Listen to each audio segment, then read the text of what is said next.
fine. Yes, Strangelove was doing AI research in that lab. Why hide that until now? Why? Okay, so what? I wasn't working alone. You've got to understand. You do understand, right? I didn't want to drag her into this. It's my load to bear, alone. So you didn't create the AI intended to drive Sahelanthropus. It was Strangelove. Skullface was never in favor of AI control.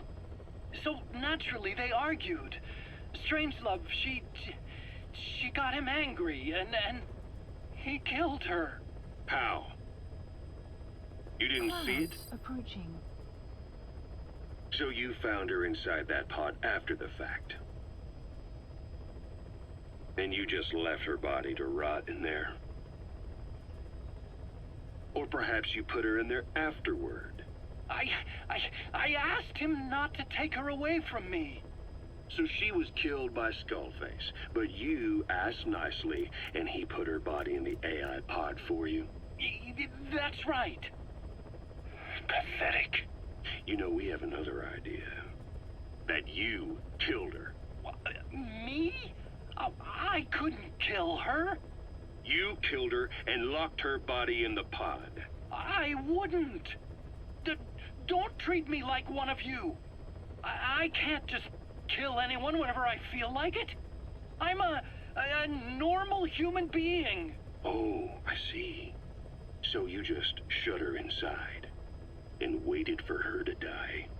I would never do that. What, you mean she killed herself? Yes. She climbed inside that pod and shut the door. It can't be opened from the outside. It was suicide. Suicide, I said. She killed herself. She got in when I wasn't looking and suffocated. She'd often try to do things like that. By the time I realized and opened the door, she wasn't breathing. I got scared and shut the pod again. I couldn't bring myself to open it back up. That's right. Me? Kill her? What is wrong with you? I see. Just tell me one more thing. Haven't you gotten enough today? Okay, I see it's a painful memory. You don't have to answer, just listen to the question. You see, we examined her remains. She had a scar on her lower abdomen, a surgical scar. It had been stitched up and had fully healed, meaning it was long before her death. She had a child, didn't she? Your child. Where's the kid? How should I know? So there is a child. I've never seen his face. What do you take us for? They took it all. Even my child.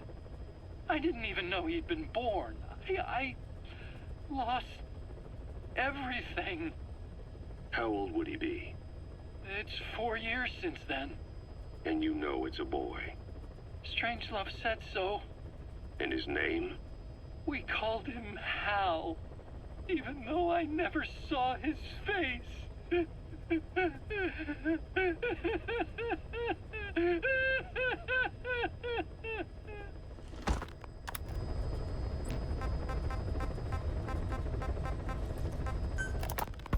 You mentioned that the man on fire was crushed under Sahelanthropus in its hangar. Yeah. He was caught under the wheels of its transport platform. But his body wasn't found. What? We searched the area the moment we arrived, but there was no trace of him. I wasn't hallucinating. I know. I trust you on that. That means someone must have taken the body. But when I got there, everything was still as it was. Even Skullface hadn't been touched. I can't see a reason to sneak into a place like that and drag out the biggest, heaviest guy there. What are you getting at? The only option left is, he got up and walked away. That platform ran him over. Just ran him over. You're saying that's not enough? I don't want to believe it, but maybe not. He shrugs off bullets, even rocket strikes. There's no reason to think that would finish him. It seems ridiculous, but I'll start gathering eyewitness accounts just in case. If you dig up anything concrete, I want to know. You'll be the first, if I dig anything up. But I hope to hell I don't. No kidding.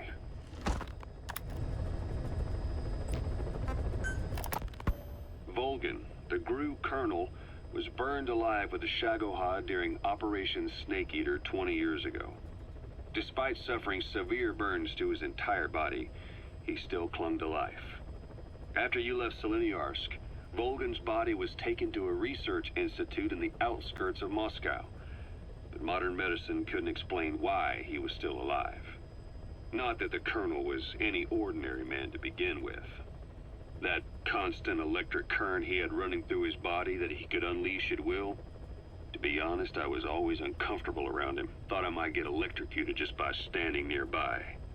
The institute studying him was tasked with investigating and developing human paranormal abilities.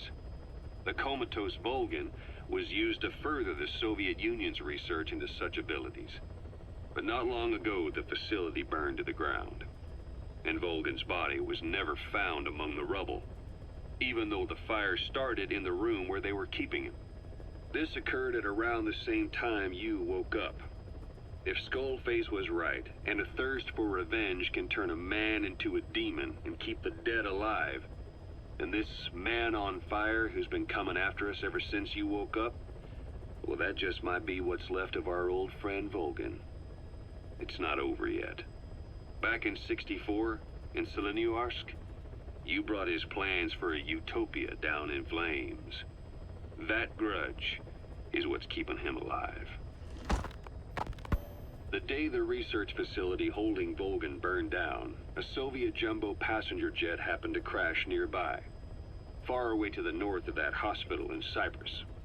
On board the plane was a young boy who was being studied at the same facility. The plane fell to Earth from over 8,000 feet, but the boy's body was the only one not recovered. At almost exactly the same time as the crash, Volgan awoke in that facility. According to the Research Institute's documents, the gifts this boy demonstrated included psychokinesis and telepathy. To protect his mind from being inundated with other people's thoughts, he always wore a kind of gas mask. A rudimentary form of psychic insulation, apparently. We don't know where this boy is, but if Skullface is connected to him, we may cross paths with him yet. This boy is part of a new age, where nothing we understand about the world makes sense anymore. Don't let your guard down.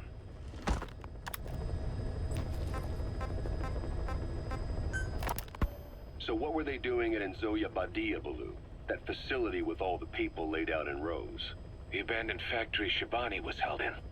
It is precisely as you guessed. Black Anna was coding languages into the vocal cord parasites. They infected the subjects with the parasites, then made an incision in the throat to expose the vocal cords. That allowed them to play recordings of a desired language directly to the parasites. And the parasites learn the languages that way. That's some teaching method. I just don't get how a bunch of bugs had the brain power for it. They don't. Do not judge them by human standards. They do not learn as a function of intellect. Then how do they do it? What language the parasites react to is coded into their genes. You could expose the Japanese strain to English for years, and it would never learn the language and react to it. The pronunciation, rhythm, and structure are different. But what about, say, Spanish and Portuguese? Linguistically, the two are very close. Yeah, they're both Ibero-Romance languages. Even so, a Spanish language mating pair exposed to Portuguese will not copulate. Only when they hear Spanish. Only then. And the majority of their offspring will be the same. So it's a literal case of a mother tongue. But if that's so, I don't see how the different strains could be created in the first place. Well, among the many thousands of offspring, there may be just a few that react to Portuguese. You're talking about mutations. Correct. Playing the tapes helps to identify the mutant strains. Those specimens are then isolated and bred with one another. From their children, Specimens that react more strongly to Portuguese can again be selected and bred. Repeating this process creates a strain that reacts solely to Portuguese and never to Spanish. Mutation and selection. No different to breeding roses. So you kept increasing the change over the generations, adapting them to languages from all over the world. Must have taken a hell of a lot of patience. More like patience. Just how many died for this? There's something I still don't get. In order to tell which larvae will react to Portuguese, you'd have to let them develop and then see which copulate. That means you'd need tens of thousands of guinea pigs. There's no way you could do that in a facility that small. For normal selective breeding methods, you would be right. But there is a more effective selection method when training the vocal cord parasites. Go on. It is not only when mating that the parasites listen for language. Shortly before hatching, larvae display markedly increased activity in reaction to a particular language. The active eggs can be identified under a black light, so the eggs that react to Portuguese are selectively placed in the throats of subjects. So you see, narrowing down strains that react to the target language is an effective process. Though I'm sure that even so, many lost their lives to create the various strains. Taken against their will into that dungeon. There are two reasons for playing the tapes for the parasites. One, to isolate the eggs that respond to the target language. And two, to cause the specimens raised from the selected eggs to mate. I get how the system works. But why do they respond to language before they even hatch? It's not like they can mate from inside an egg. It is because the larvae learn the language before hatching. You mentioned that what language the parasites respond to is hard-coded into their genes, and that they don't have the brain power to actually learn a language. But then you say that the larvae at Nzoia Badia Bulu were learning the languages in the egg. Your story doesn't add up. Your country is home to a unique songbird. The Japanese bush warbler. Sure, what of it? What a beautiful call it has. But no bush warbler can sing it perfectly at the start. As chicks, they can barely chirp at all. They must learn from their parents and other adult birds. Only then can they sing properly and attract females. So naturally, there are individual differences in each bird's call. Though they start on the same footing, each bird is influenced by its teachers. And the parasites are the same? Like the birds, the parasites have a genetic predisposition towards a particular language. But while in the egg, the larvae's ears are tweaked by listening to the voice of the host. This tweaking ensures that the grown parasites will react better to the host's speech pattern. Why would they have an ability like that? Well, there are distinct regional differences within even the same language. Rare is the language that has no unique dialects. Yes, learning the host's speech pattern before hatching attunes the larvae to whatever twist of pronunciation it will encounter. This adaptive ability is what makes them so formidable. I see.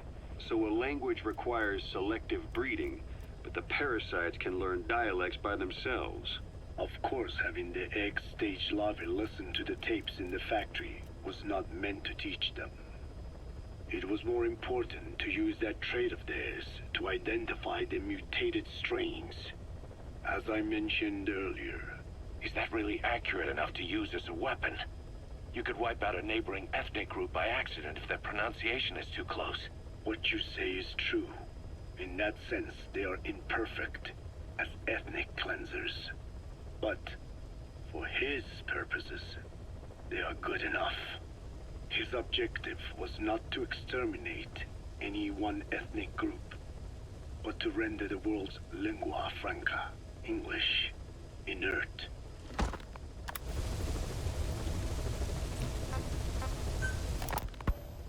Emmerich didn't go with depleted uranium for Sahelanthropus' armor because of its strength. He had nukes in mind. Exactly.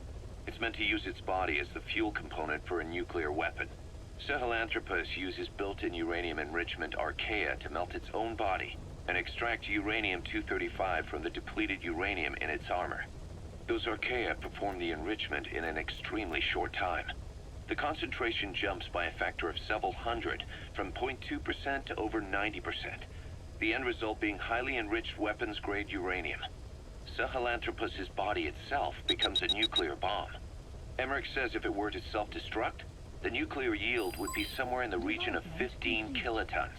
Since you need about 50 kilograms of highly enriched uranium to trigger a nuclear reaction, that would mean Sahelanthropus contains something like 23 tons of depleted uranium. That's not very much. No, it isn't. That's about what you'd expect to find in a main battle tank's armor.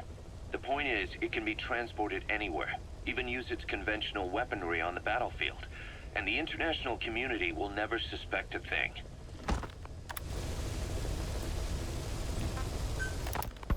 I just received word from the R&D team and the transport team out of Afghanistan. They finished installing Sahelanthropus on the base. It's ours now. All right. Don't let any of the staff touch that thing. Especially Emmerich. Of course. That guy's crush on Sahelanthropus is beyond a joke. Guess he really wants to see his tech stand on its own two legs this time. That's not gonna happen. I know it. So you've got no plans to make it operational again? Damn right. Boss, I want to hear it straight from you. Hear what? What the hell do you want with that thing? The drive is busted. It's not like it has a nuke on board. Even if the metallic archaea could turn it into a nuclear weapon, all it can do is self-destruct. Sahelanthropus just isn't a weapon anymore.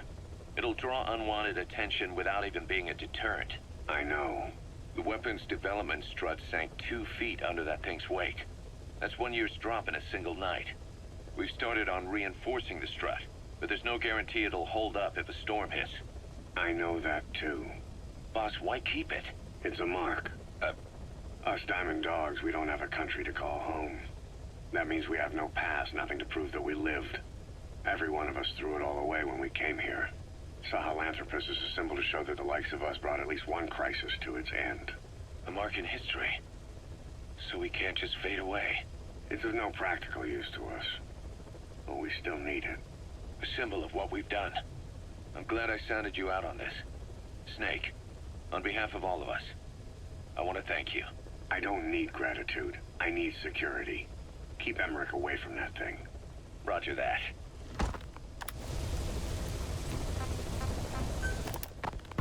You said that the nuke Skullface was trying to spread around the world were equipped with a failsafe. Something that could shut them down at will. His will. Quite so. After all, he needed a guarantee that a buyer wouldn't simply turn the weapons back on him. So how can they be stopped? The criticality trigger, that is, the detonator, is a complete black box design. Any attempt to dismantle it causes it to melt in seconds, using the corroding archaea. The design ensures that no detonation is possible unless it disengages the lock. So he had a way to disengage it remotely. Precisely. The client simply presses a button. At that moment, the detonator begins transmission with a surveillance satellite. The satellite reports to him how the client is trying to use the nuke. If he does not object, the lock is disengaged. But if it's a risk to him in any way... The detonator melts down. The same is true if detonation does not occur within a preset time after the lock is disengaged. The nuke is rendered useless. Who the hell would buy something with strings attached like that? The client would never know until the moment they actually try to use it. Most likely, he would have explained the time delay as the detonators needing time to activate. And he only intended to sell to technologically primitive groups in the first place. Let me guess. He'd claim it was defective and offer a replacement. Shadier than a used car salesman. Skullface shakes your hand like a friend, using the other to control you like a puppet. This is how he works. This is yellow cake that Cypher was having the PFs transport. Before we met you, the boss recovered it from a truck crossing the savannah. Are there metallic archaea inside it? Yes, the archaea metabolize uranium-235 to subsist.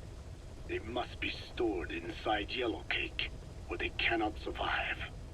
So those biological traces we took for impurities were actually the real cargo.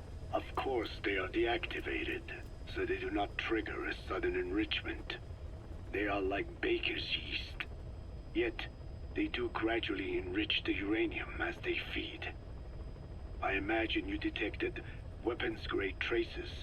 Yeah, we did. And the malachite that was loaded on the truck had traces of uranium in it, too. So that's the flower, huh? Skullface was gonna sell do-it-yourself nuke kits. The uranium-enriching archaea complete with the user's manual. And the ores with the uranium could be sourced by the client or provided by Cypher. Even the trace amounts buried in common ores can be enriched to weapons-grade uranium by the metallic archaea. Proving that must have been the most important factor of the trials. That and the ability to successfully prevent detonation. So if the amounts of uranium in the ores are low enough, they can get past any inspection. And you only need a tiny amount of the archaea to act as the yeast. No great challenge to smuggle that either. The first step towards saturating the world with nukes. His plan. That was not my intention. My only goal in developing the metallic archaea was to save the Dene. What made you think a tool for creating undetectable nuclear weapons would save your people? After 70 years, the Dene reclaimed the Navajo Nation from which we were banished. We bore all the hardships of poverty, but we were proud to live off the land we called our own. But in the moment the atomic bomb was dropped on Hiroshima, everything changed. I don't get it. The nuclear arms race between the US and the Soviet Union began with the end of the Second World War. Suddenly, there was a massive demand for uranium.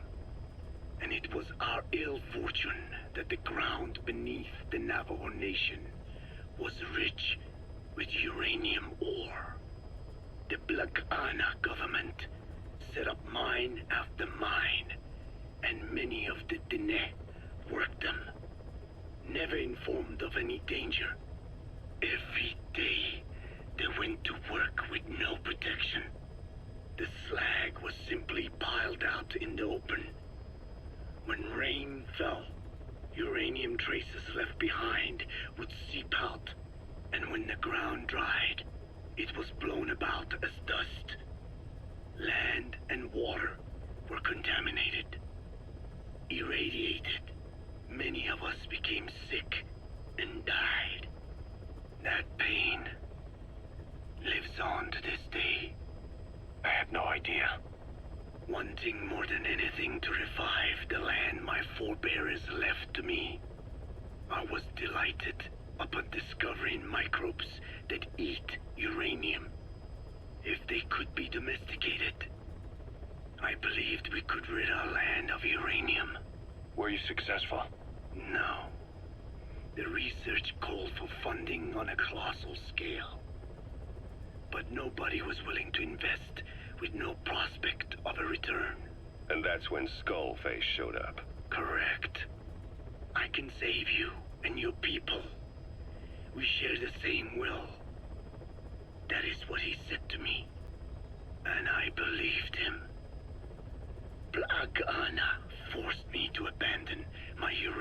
cleanup work and focus on nuclear weapons. And he held all the Dine hostage. Today, the uranium mines within the reservation are finally closing down. It is simply less expensive now to source uranium overseas. New victims, different places. But uranium is a tactical resource. To rely on a foreign country for it is a difficult decision to make.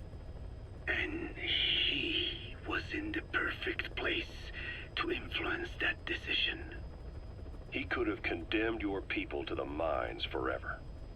The contamination comes not only from uranium. The fallout from the Nevada nuclear tests also settled on our lands. As if our fortune were not already bad enough. We are also downwinders.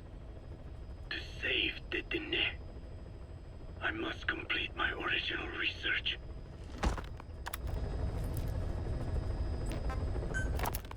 Code Talker, haven't seen you eat a single thing since you got here. Let me guess. Photosynthesis? Oh? What makes you say that? Well, a long time ago, I knew someone with a similar ability. Well, you are correct. Most of my body is covered with parasites. I supply them with water, and in return I receive sugars they produce when exposed to light.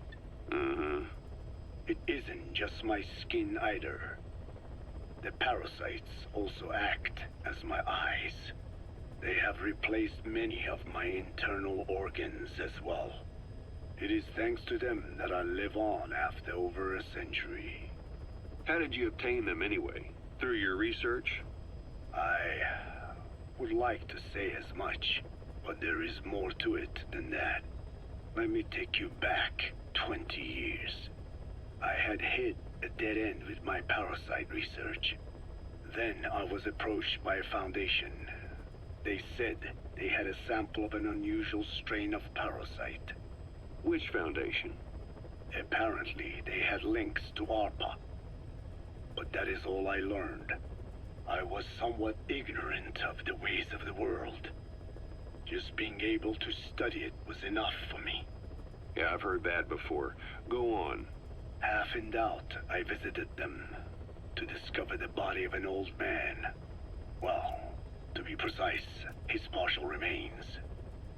A collection of parts, you could say. The man had died in an explosion. An old man, you say? His flesh had not decomposed. In fact, the tissue's cells were still metabolizing. The parasite had infected, or should I say assimilated with, the tissues, and was keeping them alive. I became obsessed with studying the body parts, foregoing food and even sleep. Every day was filled with new discoveries. The parasite's biology, internal anatomy, life cycle. But there was only so much I could learn through observation. And so I made a decision.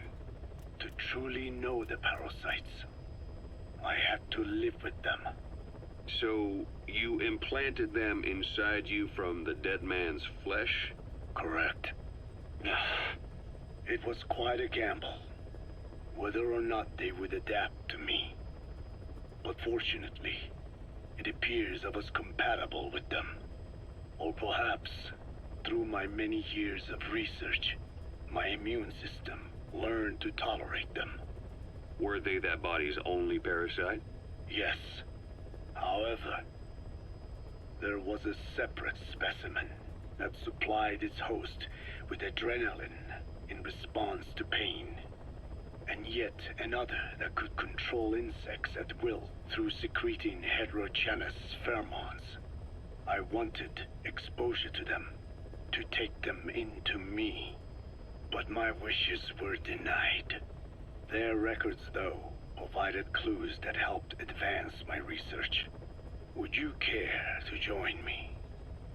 A life spent never worrying about food is a most wonderful one. I think I'll pass. But thanks. This has been helpful.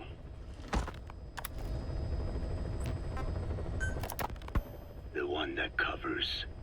The parasite that lives on the surface of the Skull's bodies is what gives them their power. Similar to my children, who live in my skin. I modified the parasites I isolated from the body of that old man, differentiating them with various abilities. One that can blend perfectly into its surroundings by exposing the pigments in its cells at will. Another that, by harboring multiple species of metallic archaea, can oxidize and reduce metal. Isolating the one that covers and transplanting it into an artificial medium should provide the same abilities as the Skulls, but they can only subsist within a human body. Once transplanted into the medium, they will eventually die. Another thing, the weakness of the one that covers is desiccation. Their surface moisture loss is greater than ours. The reason they give off mist is to alleviate this by releasing the salts inside them as microparticles. Water vapor condenses around them, appearing as mist. But this dries out the atmosphere until they cannot even produce mist. And once their supply of water from the host runs out, the parasites are in danger. They, along with their host, enter a form of suspended animation. However, a similar effect occurs if they come into contact with a large amount of water. Rain, for instance. The one that covers will temporarily abandon other processes in his eagerness to absorb the water. Pitijolone. Make the weather your ally. There's something I've been wondering. Why are you called Code Talker? During World War II, the U.S. military used the languages of different tribes, including the Navajo, as codes, right? I know the term Code Talker was used to mean people sent to the battlefield to speak in those codes. Were you one of them? Our mother tongue was indeed used for war. But I did not go. I was already over the conscription age. However, I was made to help craft the codes that were spoken. So in a wider sense, you could call me a code talker for that. Navajo is a complex language, and virtually no one outside the U.S. speaks it. They must have thought it was the perfect language to use as a code. Yeah, in the end, the Japanese never cracked it. The cipher is king in information warfare. Of course, they didn't simply speak in Navajo. They created substitutions for words according to a code book, and then translated those into our language. Young Diné was sent to the front lines of the Pacific Theater as code talkers. To fight is an honor for the Diné. They were the pride of our people. But I cannot say this history brings me joy. Words are alive. When they are spoken, life is breathed into them. They become a part of the listener. Our words were transformed into lifeless ciphers and used for war. This, after the Black Ana spent generations suppressing the language. Yeah, I'm sorry. So I guess we shouldn't be calling you Code Talker, huh? No, I do not mind. The reason Skullface called me Code Talker was because I also am responsible for coding language into the vocal cord parasites. I am the same as those young warriors, used for a cipher's sake. I must never forget that. The name, Code Talker, is a lesson carved into my being. You said Skullface ordered you to weaponize the vocal cord parasites. But you also said he wasn't the reason. And he wasn't. I was seduced by the parasites. That is a fact. How? You mean from your curiosity as a scientist? That I cannot deny. But there is more to it.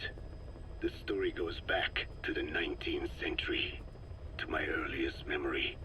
One day, a man from the government visited our Hogan, our home. I cried as he yanked me from my mother's arms and took me away to an Indian boarding school. From that day forward, I became George. This was the name my teacher gave me. I was forced to give up my Diné name, forbidden from speaking anything but English.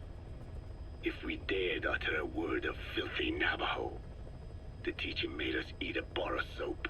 Yeah, that was the U.S. government's education policy for Native Americans. To erase our words was like erasing our people. Their education was tantamount to ethnic cleansing. Over time, the overt persecution of our language stopped. But to this day, it continues to be eaten away by the lingua franca, that is English. Many of the Diné outside the reservations can speak nothing else. And it isn't just our language. Across the world, minority languages are being destroyed by dominant languages. Many are on the verge of extinction. Enter the vocal cord parasites. Yes, I began thinking that minority languages needed some sort of deterrent against dominant languages. In order that their peoples and cultures would survive. It was then that I came across literature at the Foundation claiming that man acquired language thanks to a type of parasite, one that distinguishes between languages as a precursor to reproduction. If I could just resurrect it, make it more pathogenic, I would have my deterrent against English. But I failed to hide that aim from Skullface. He noticed. Yes, I wanted to retaliate against the English language, though never did I intend to actually use it as he'd planned. You know how the story ends. I was forced to study how to make the parasites compatible with all the world's languages. All but English. However, he in fact secretly isolated an English strain. I will not be held prisoner by the man's phantom. The English strain must not be allowed to exist either.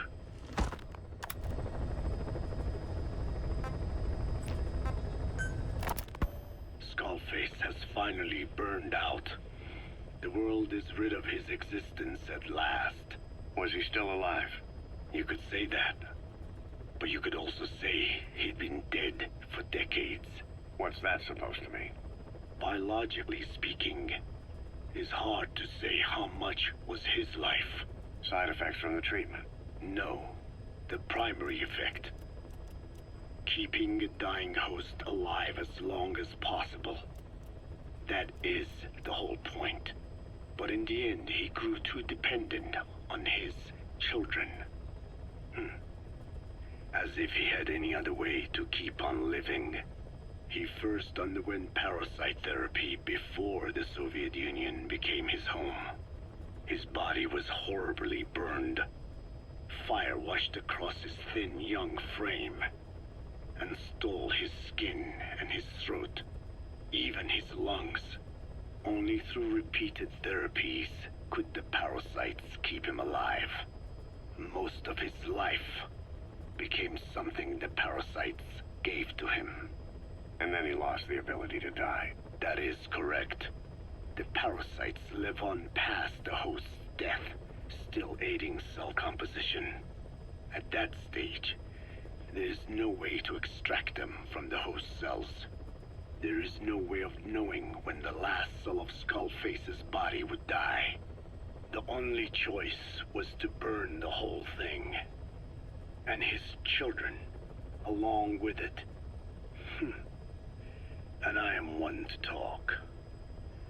When my life is snuffed out, I expect you to treat my body the same way. And when I burn, I will truly be one with my children for the first time. You say there were Skullface? Yeah. Skullface had 2 of the English strain with him. You burned both of them. There was an oil fire. I tossed him in. So that just leaves 1. And you tell me Skullface said he used it? He said it was very close to me. Very close. One of your comrades, or someone ordered to kill you. Or he could have been speaking metaphorically. Metaphorically? Close to your spirit, close to your heart. Someone who either loves you or despises you. The second one makes a long list. Whichever it is, act with caution. Skullface implanted someone with the English language strain. Who it is irrelevant. Why? I tell you what Skullface really meant. Very close to you means you will be exposed. All the infected here have been given the Wolbachia. Even if the vocal cord parasites infect them now, they cannot reproduce. But if there's a different host among us, host to the English strain. If that were the case, we'd see the symptoms. What about the non-English speakers? We have plenty of those, but the staff use English as a common language. But if that someone has not spoken English yet, and begins to speak it now, there'd be another outbreak. The final mating pair of the English strain must be found immediately. Skullface is gone, but his threat still remains. On this base, do you see what the final mating pair is? With him dead, those parasites are the stain he wished to leave upon the world. His thirst for vengeance. In their flesh. Think. Does anyone here bear a grudge against you? Who would target you, specifically? The ethnic cleansers that Code Talker mentioned, they weren't Skullface's true goal. All we have is circumstantial evidence, but here's my theory. It was Cypher who started developing the vocal cord parasites as bioweapons, parasitic weapons, and Africa was the testing ground for them. As Code Talker said, their purpose is the ethnic cleansing of only those who speak a particular language. So they could do a weapon of mass destruction to eradicate specific groups, races, ethnicities, or colonies by the language they speak. Or a kind of absolute language control. Or maybe a tool for those arrogant fools to build some misguided utopia. I could see plenty of uses for them. However, in practical terms, they wouldn't be as dangerous as you'd think. Counteracting the parasites is easy, after all. Cut them out of your throat to save your life, or just don't talk. That also prevents the infection from spreading. So if the international community were to find out about them, they'd no longer be the threat they were conceived to be. In which case, their targets would be limited to minority groups as a deterrent or a terrorist tool. It's hard to imagine Cypher developing something like that as a main weapon for their arsenal. That leads me to think we've only tugged on one little thread in Cypher's grand tapestry. An obscure corner of their work, possibly forgotten altogether. In any case, things changed. When Skullface was forced to relocate to Africa and he saw that thread dangling. All the time he continued that research, he was secretly following his own agenda. The ethnic liberator parasites. His English language strain. Skullface said there were only 3 samples of the English language strain parasite, and I think we can believe him. Bringing his ethnic liberator's plan to fruition depended on creating an English version of the vocal cord parasites at all costs. But an English strain would have been useless to Cypher. Worse, it could have destroyed everything they'd built. It was the one type they couldn't allow. That means Skullface was forced to develop his English strain out of sight of Cypher's network. Naturally, he couldn't use the greenhouse facility Cypher had set up and filled with guinea pigs. Skullface must have found some secret place to create his precious few English parasites, hiding all evidence like a man cheating on his wife. Somewhere, an entirely standalone environment. And when his plan entered its final phase, he must have made the place disappear. Some little room, could be anywhere, but now nowhere at all. We'll never know where he did it, but to elude Cypher's surveillance, it couldn't have been big. I believe Skullface was telling the truth. There were only ever 3 samples of the English language strain. Why activate Sahelanthropus in Afghanistan? This is how Skullface wanted things to play out. The Soviet Union secretly develops a new type of nuclear weapon and successfully deploys it in Afghanistan. Revealing the existence of Sahelanthropus results in a return to the glory days of the Cold War. The threat it poses reignites the nuclear arms race between the world's major powers. The demand for nuclear weapons increases around the globe. What if you then introduced a nuclear weapon anyone could get their hands on? Non-nuclear nations, militant groups of all shapes and sizes, they'd all jump at the chance. Sahelanthropus was a marketing tool to sell nukes all around the world. But I think it's safe to say that plan was stamped out before it got up and running. The world's intelligence agencies never did turn up anything conclusive on it. After all, Sahelanthropus vanished before word could spread. Everything that's happened is already a fading memory, never to join the pages of history. Except for Cypher. Cypher won't forget. They'll already be working on something, quietly, beneath the surface. They'll use the pieces of data scraped together from this incident to build their own bipedal weapon. It'll take them a long time to complete it, but for now, the greed sector have found their new life's work. We'll have to be ready too.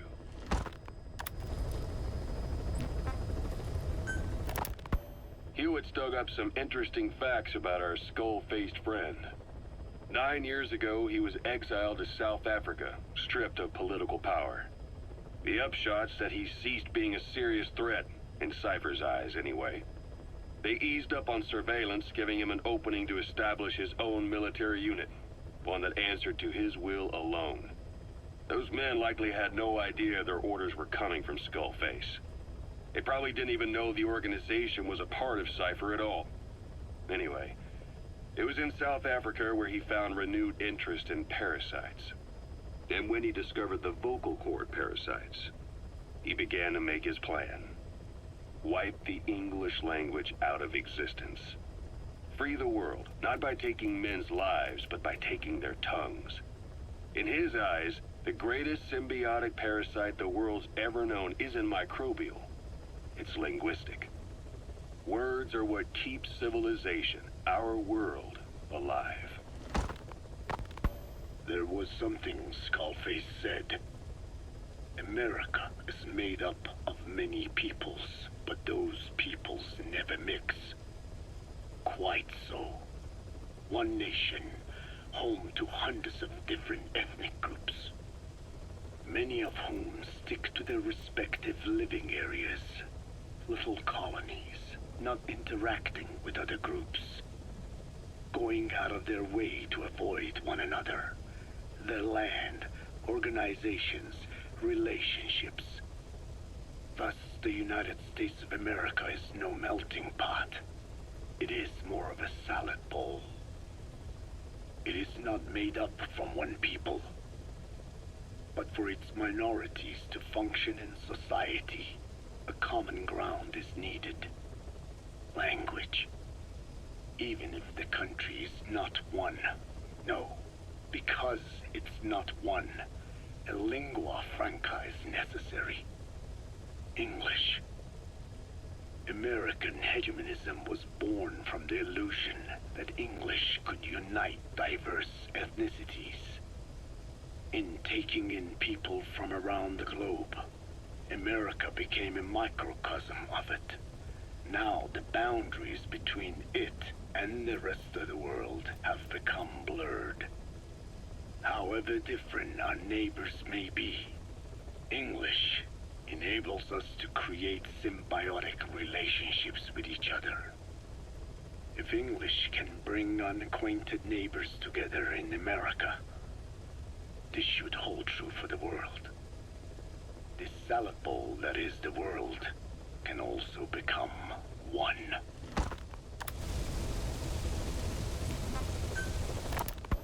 A ruler's greatest wealth is not money or land. It is the number of individuals under his control. Subjects who work, consume, are there to be used as pawns in war. For a capitalist ruler, his people's power becomes his power. You are the same. With your diamond dogs, you spin it with your speeches. But what you're doing is bringing as much talent as you can into your little domain. Every person another feather in your cap. Yes, since ancient times, every civilization's ruler has had the same idea. When people unite under one will, they become stronger than the sum of their parts. And the one will is the ruler's will. And what do rulers use to bring people together? Language. In the Old Testament, it is written that only one language was spoken in Eden. A shared tongue that united all of humanity. Mankind eventually grew aware of its power and harnessed that strength to build a tower to the heavens. The mighty Tower of Babel. This angered God, who splintered the language of man, and the tower was never completed. Languages emerged, and the earth was divided as men went their separate ways. Every age is the same. A ruler's first order of business, after conquering new land, is to force his tongue on its people. Ancient Rome, Napoleon, and now Zero. English is wreaking havoc around the world right now. The British Empire tilled the land with war as its hoe, then began planting the seed that is English. Eventually, American capitalism became the new instrument. To play its game of wealth, you only had to abide by one rule: English. By exploiting people's desires, English has become a leash that people gladly wear around their necks, it would seem.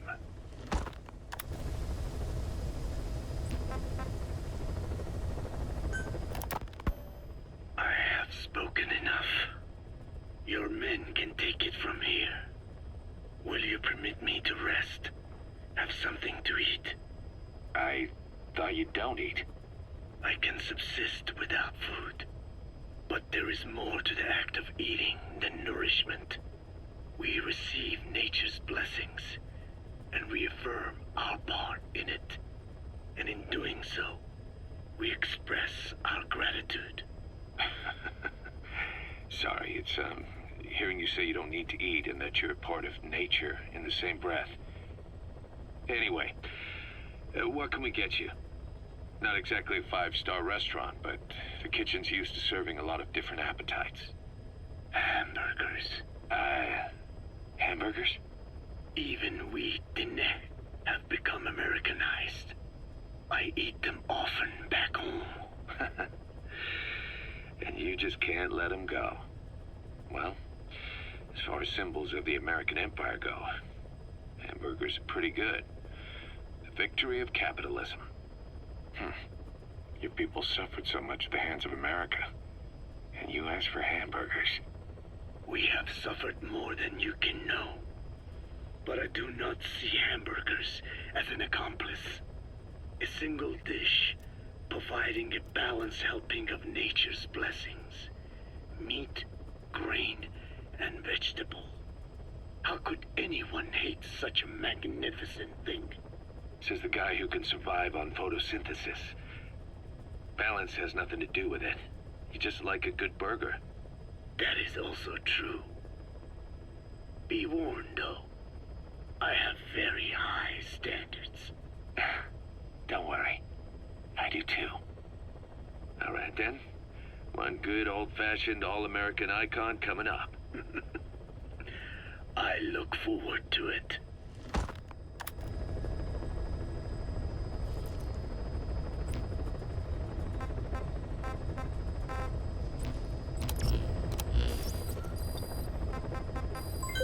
Development project has been added.